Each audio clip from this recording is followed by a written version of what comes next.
ഗുരുബാബ ആശ്രമത്തിലെ ഹിന്ദുയിസം എന്ന YouTube channel പങ്കുവച്ച അഞ്ജലി വാസുദേവന്റെ അനുഭവ സാക്ഷ്യത്തിന്റെ ലഘുവിവരണമാണിത്. ഗുരുവായൂരിലെ ഈ ആശ്രമത്തിലെ പ്രത്യേക ഉപാസനകൾ വഴി ഒരു കുടുംബത്തിലെ വലിയ സാമ്പത്തിക ബുദ്ധിമുട്ടുകളും ഓർമ്മക്കുറവ് പോലുള്ള മാരാരോഗങ്ങളും എങ്ങനെ അത്ഭുതകരമായി മാറിയെന്ന് കേട്ടാൽ നിങ്ങൾ ശരിക്കും അത്ഭുതപ്പെടും. ഒന്നാമതായി, സാമ്പത്തിക പ്രതിസന്ധികളെ അവർ എങ്ങനെ മറികടന്നു എന്ന് നോക്കാം. അധ്യാപികയായ അഞ്ജലിക്കും റെയിൽവേ ഉദ്യോഗസ്ഥനായ ഭർത്താവിനും മികച്ച ജോലിയുണ്ടായിട്ടും വലിയ സാമ്പത്തിക ബുദ്ധിമുട്ടുകളായിരുന്നു. എന്നാൽ ഭഗവാൻ നിർദ്ദേശിച്ച അമാവാസ്യ ഉപാസനയിലൂടെ അവർക്ക് മാനസിക സമാധാനം കിട്ടി. ഒപ്പം വരുമാനത്തിന്റെ ഒരു ഭാഗം മാറ്റിവെക്കുന്ന ഈശ്വരവിഹിത സമർപ്പണം വഴി വീട്ടിലെ ദാരിദ്ര്യവും മാറി.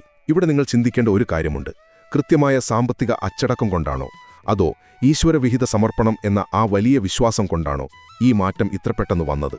എന്തായാലും ഈ ഒരു സാമ്പത്തിക ഭദ്രതയിൽ നിന്നാണ് അതിലും വലിയൊരു ആരോഗ്യ പ്രതിസന്ധിയെ നേരിടാൻ അവർക്ക് ധൈര്യം കിട്ടിയത്. രണ്ടാമതായി, വൈദ്യശാസ്ത്രം പോലും കൈവിട്ട ഒരു രോഗത്തിന്റെ അത്ഭുതശാന്തിയെക്കുറിച്ചാണ്. ഭർത്താവിന്റെ അമ്മയ്ക്ക് തലച്ചോറിലെ കോശങ്ങൾ നശിച്ച് ഓർമ്മകൾ പൂർണ്ണമായി നഷ്ടപ്പെട്ടപ്പോൾ ഡോക്ടർമാർ പോലും പ്രതീക്ഷ കൈവിട്ടിരുന്നു.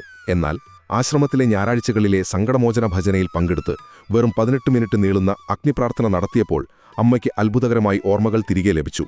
കൊടിയ ഇരുട്ടുമുറിയിൽ നമ്മൾ പെട്ടെന്ന് സ്വിച്ചിട്ട് വെളിച്ചം വരുന്നതുപോലെയുള്ള ഒരു വലിയ മാറ്റമായിരുന്നു അത്. അവസാനമായി, പ്രകൃതിയുടെ അടയാളങ്ങളെയും ആശ്രമത്തിലെ നിയമങ്ങളെയും കുറിച്ചാണ് പറയാനുള്ളത്. സ്വർണ്ണനിറമുള്ള ചിത്രശലഭങ്ങളെ കണ്ടാൽ നല്ല കാര്യങ്ങളും കറുത്ത ശലഭങ്ങളെ കണ്ടാൽ ദുരിതങ്ങളും വരുമെന്ന് അവർ അനുഭവത്തിലൂടെ തിരിച്ചറിഞ്ഞു. നമ്മുടെ സ്മാർട്ട് ഫോണിൽ വരുന്ന കൃത്യമായ നോട്ടിഫിക്കേഷനുകൾ പോലെയാണ് അവർക്കിപ്പോൾ ഇത്തരം ദൈവിക സന്ദേശങ്ങൾ. ജീവിതം വഴിമുട്ടുമ്പോൾ ഹോമകുണ്ഡ പ്രദക്ഷിണം നടത്താം. മമ്മിയൂർ റോഡിലുള്ള ആശ്രമത്തിൽ ഞായറാഴ്ചകളിലെ സങ്കടമോചന അഗ്നിയാഗം തികച്ചും സൗജന്യമാണ്. പക്ഷെ രാവിലെ 8:30 മുൻപായി പത്രിക നൽകണം.